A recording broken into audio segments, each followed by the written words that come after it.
I'm gonna be going over Jewel's song "Standing Still," which I'd consider my favorite song of hers from my favorite album first, which is "This Way," which is another great song, by the way, the title track. But I'll be focusing on this song "Standing Still."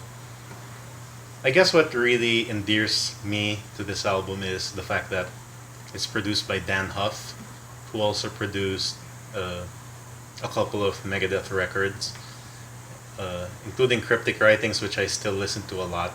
And Risk also has its great songs, which I still like to listen to, although I haven't in a while. The song starts with B minor.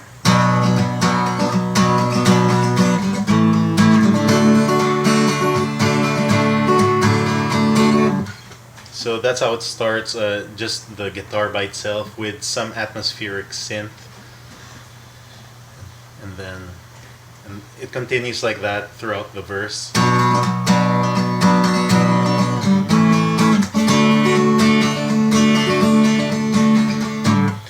And then if you listen to Jewel's vocals, here we go.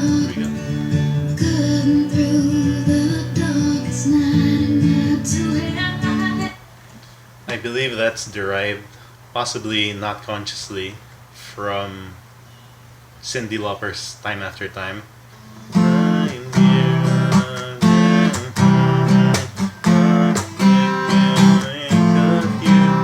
The similarity is really just a starting point for this song to take off.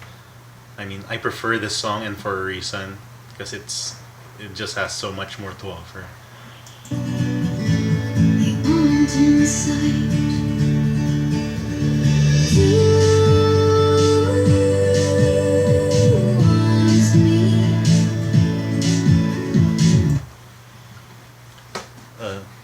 So during the refrain, it goes to a G chord.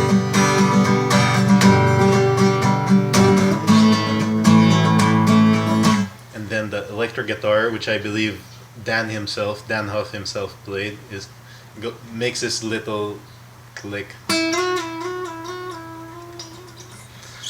And that's actually one of the first things I really liked about this song, just those little bits of ear candy, as I first heard that term used by Dan Huff himself.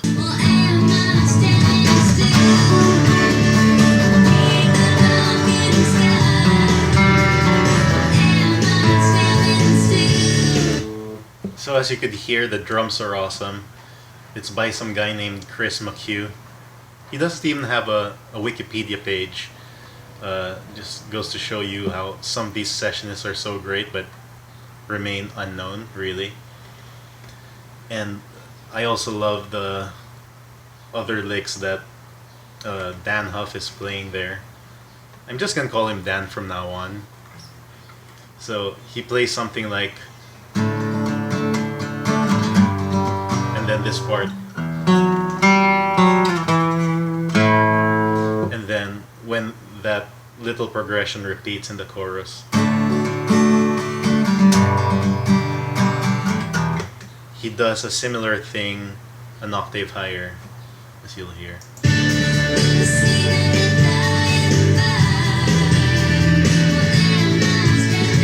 So he goes.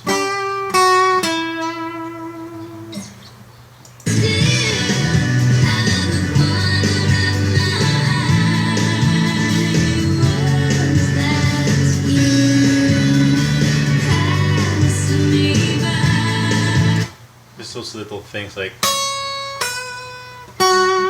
I guess he plays it here just because he doesn't need a bar note,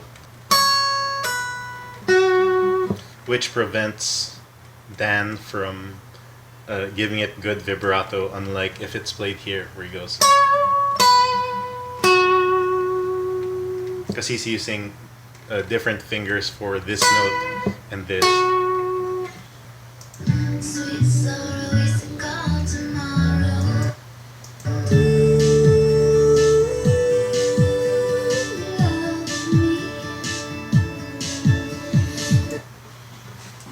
I love the guitar line there. It goes something like.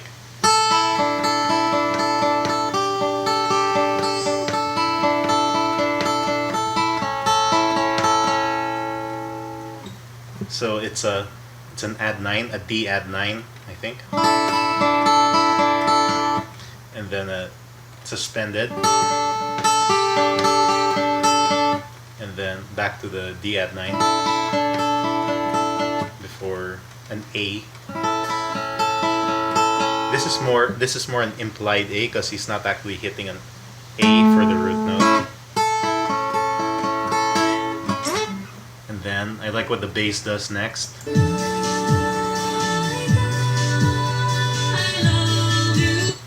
So instead of playing B, G, and then A,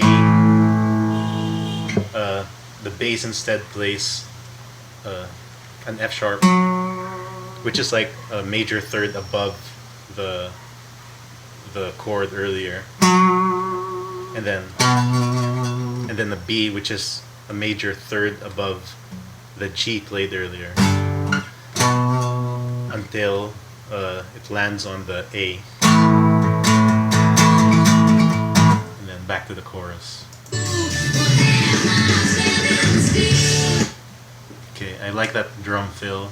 I'm gonna slow it down so you could hear what Chris is doing. So it's now on 0.35 times the speed.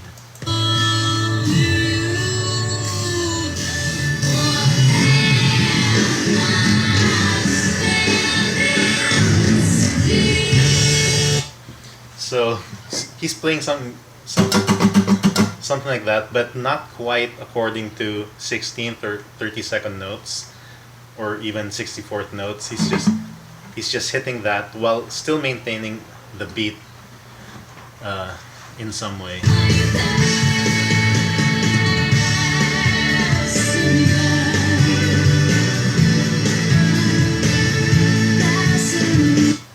So Dan's doing something like.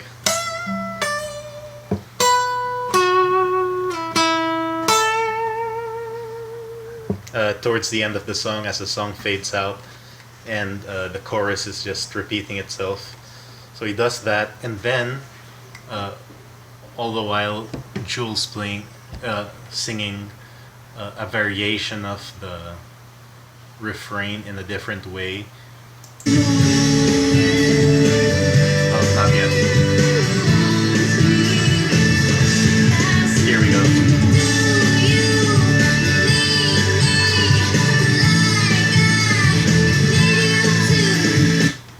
Yeah, so she's singing the refrain part really, while doing a different melody also, and the effect is sort of like a canon, which is apparently a really old form of singing, a form of what do you call it? Polyphony. There we go.